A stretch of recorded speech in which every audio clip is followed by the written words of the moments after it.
Eisav is an interesting fellow because he actually is Yaakov's twin. So you would think that he's exactly like Yaakov. He physically looks like Yaakov. But he's very different. He's almost diametrically different. He was originally born with the same birthright as Yaakov, but he sold it. And he sold it for something very simple. Or so we think. He sold it, he was a hunter, he came back from the hunt. And he was very hungry. And Yaakov was making soup. And Eisav was just said that I'm famished, I'm about to die of starvation. Feed me. I'll give anything. Yaakov is like, listen, I can't just feed you.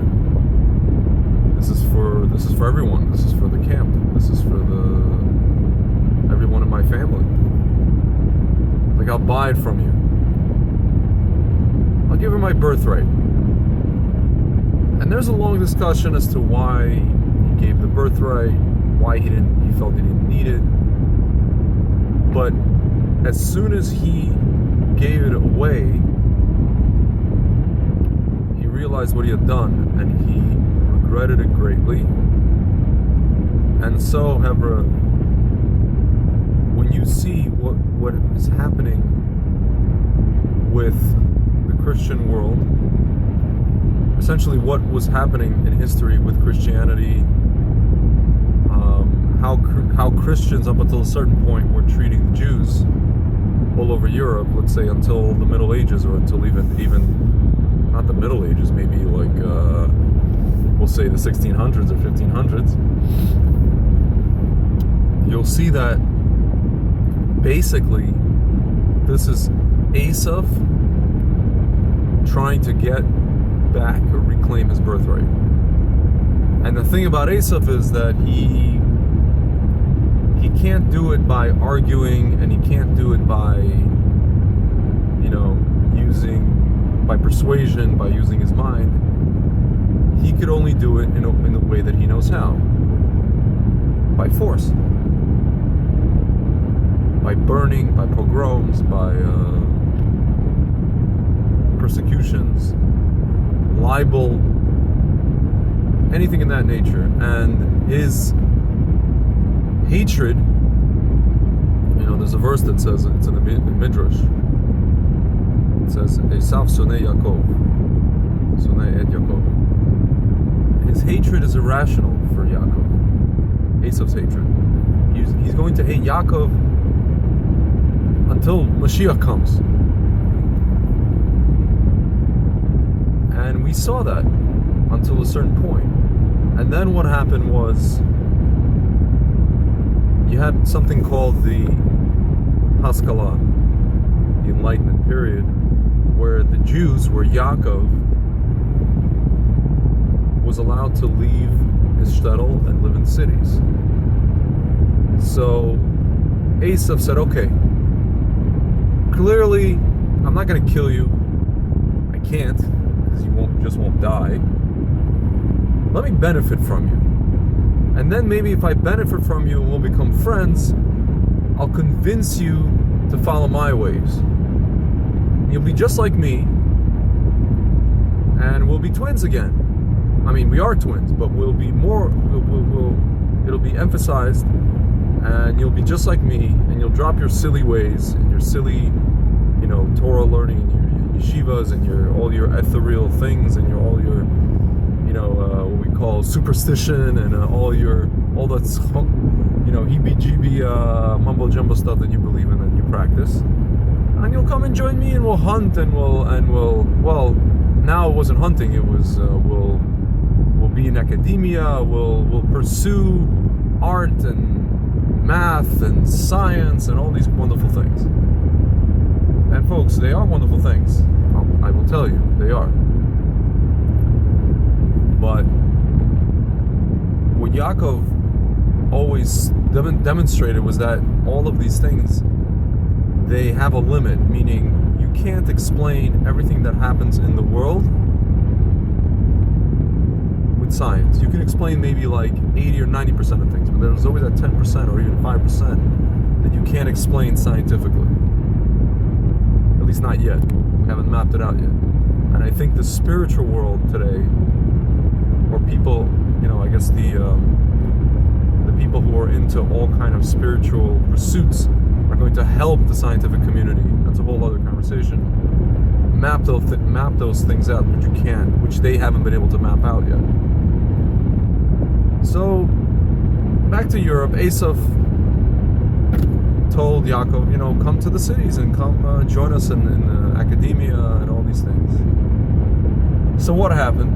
Yaakov took his that spiritual ability that he had, that's something we'll call in French the je ne sais quoi, and all he did was he redirected it to the direction of intellectual pursuits and artistic pursuits. And so when people come and say, why do Jews comprise 25% of all Nobel Prize winners, with the possible exception of the Nobel Peace Prize, which they only give to terrorists and dictators? The answer is very simple, folks.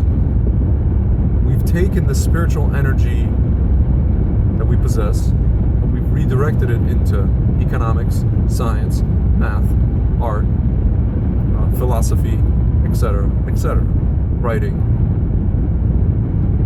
And we did that. But the problem is, Yaakov can't blend in with Eisav. At the end of the day, Yaakov still stands out. There's something about Yaakov that still sets him apart, both physically and spiritually, and there's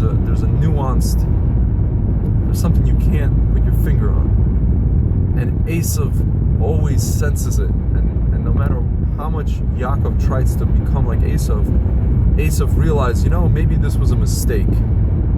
At some point, Eisav, as cultured as Eisav is, as much as he's into classical music and art, the Nazis were into classical music and art. And it's interesting, I think, if you look at ISIS today, ISIS, right? They're walking around Iraq, destroying all these artifacts, historical artifacts, and we're calling them barbarians.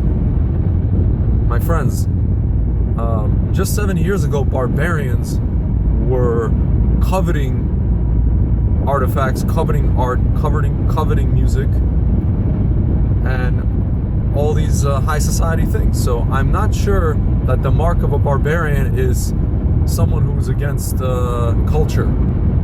In fact, I think it's quite the opposite. I think ISIS is something else. They're not barbarian, they're something else. And Hitler even said, we are barbarians and we are proud of it. Barbarians who listen to classical music and appreciate art and the theater and cinema. So this Eisav, this barbarian, quote unquote, realized, this Yaakov, that's not all he's about. There's something else to him, and it bothers me, it bugs me. I don't know what it is. I'm going to try to kill him. I'm going to kill him. The interesting thing is that Eisav, he adopted a religion called Christianity, and he basically saw value in what Yaakov was learning. And if anything, I think that religion almost over time, it took a while, but over time it kind of calmed, for lack of a better term, Eisav down, to the point where we now have this whole nomenclature called Judeo-Christian values. Over time, Christianity kind of calmed Eisav down to the point where he's almost, you have like a big portion of the Christian world which now supports Yaakov. They support Israel, they love Israel, they give money to Israel, they support Jews, they love, they proclaim their love for Jews, and they finally realized, there was a saying in the Torah that whoever blesses Abraham, Hashem told Abraham, whoever blesses Abraham will be blessed through Abraham. So Eisav finally, or part of Eisav finally realized that maybe if I bless Abraham, Yitzhak, and Yaakov, then I will get the blessing. And when they do, then they do. When they bless us, they get. It's mostly economic. That's what speaks to them.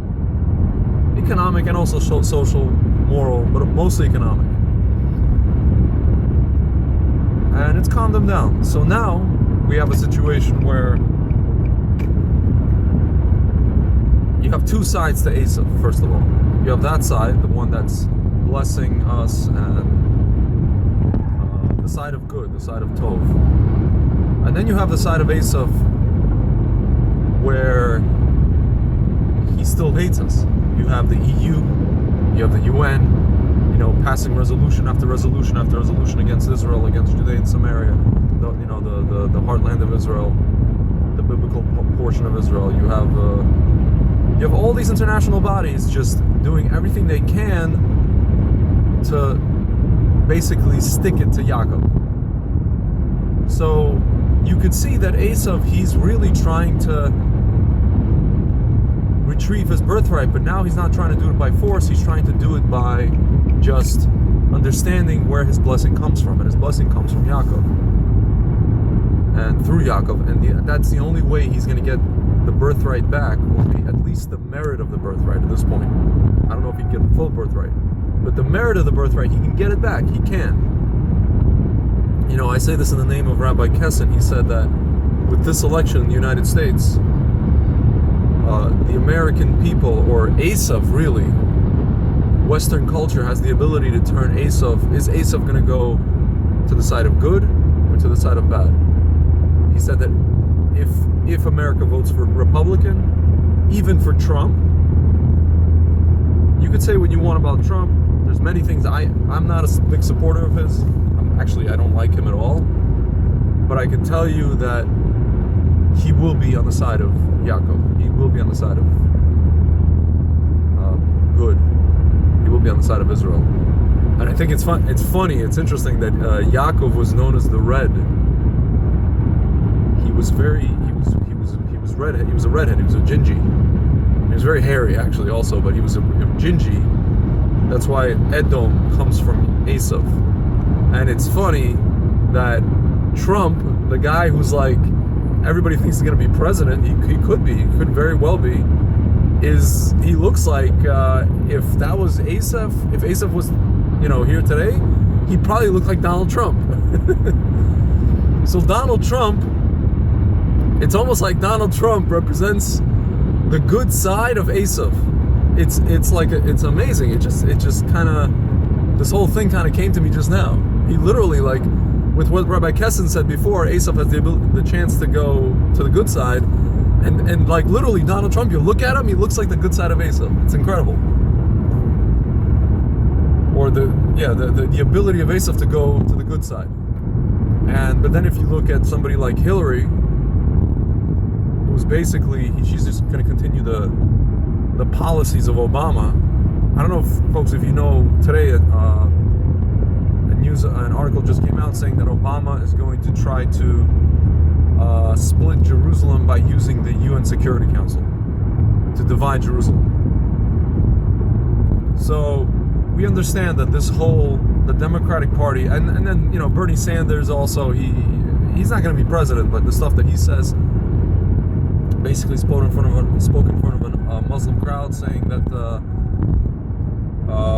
he basically told them that it's Israel's fault that there's conflict in the Middle East.